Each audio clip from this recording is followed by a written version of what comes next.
एक दिन विजयनगर के दरबार में एक विदेशी विद्वान आया। वह अत्यंत घमंडी और आत्मविश्वास से भरा हुआ था। उसने राजा कृष्णदेव राय से कहा, जहांपनाह, मैंने सुना है कि आपका दरबार विद्वानों और बुद्धिमानों से भरा हुआ है, लेकिन क्या यहाँ कोई ऐसा है जो मेरे 3 सवालों का जवाब दे सके? राजा ने विद्वान से पूछा, ये 3 सवाल क्या हैं? ये सवाल ऐसे हैं जिनका जवाब देने के लिए केवल शब्दों की ही नहीं बल्कि गहरी बुद्धिमत्ता की जरूरत है। अगर आपके दरबार का कोई व्यक्ति मेरे सवालों का सही जवाब दे सका तो मैं आपकी बुद्धिमत्ता को स्वीकार कर लूंगा, लेकिन यदि कोई जवाब नहीं दे सका तो आपको मुझे अपना खजाना सौंपना होगा। राजा ने चुनौती स्वीकार कर ली और कहा, हमारे दरबार में तेनालीराम है जो हर मुश्किल सवाल का जवाब देने में सक्षम है। विद्वान ने तेनालीराम को बुलाया और कहा, मैं तुम्हारे सामने 3 सवाल रखूंगा। अगर तुमने सही जवाब दिया तो मैं अपनी हार मान लूंगा, लेकिन याद रखना ये सवाल तुम्हारी बुद्धिमत्ता की असली परीक्षा है। तेनालीराम मुस्कुराए और बोले, पूछिए विद्वान जी, आपके हर सवाल का जवाब मिलेगा। विद्वान ने पहला सवाल पूछा, इस संसार में सबसे महत्वपूर्ण चीज क्या है? दूसरा सवाल था, संसार में सबसे तेज चीज क्या है? और तीसरा सवाल था, संसार में सबसे मूल्यवान चीज क्या है? तेनालीराम ने पहले सवाल का उत्तर देते हुए कहा, जहांपनाह,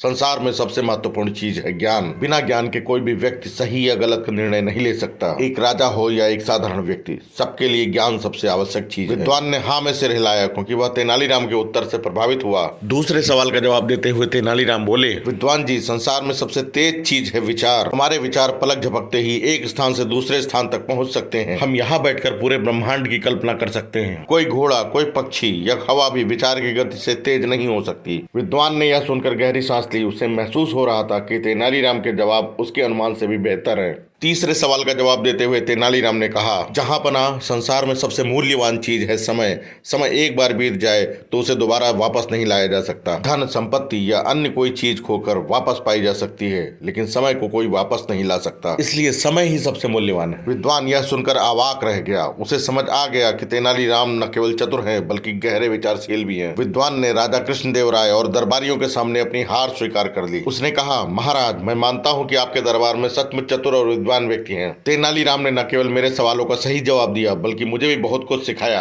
राजा ने तेनालीराम की प्रशंसा की और उन्हें पुरस्कार दिया। उन्होंने कहा, तेनाली, तुम्हारी बुद्धिमत्ता ने न केवल हमारी दरबार की प्रतिष्ठा बचाई बल्कि हमें यह भी सिखाया कि असली ज्ञान क्या है। विद्वान ने वादा किया कि वह विजयनगर साम्राज्य की बुद्धिमत्ता का गुणगान दूर दूर तक करेगा।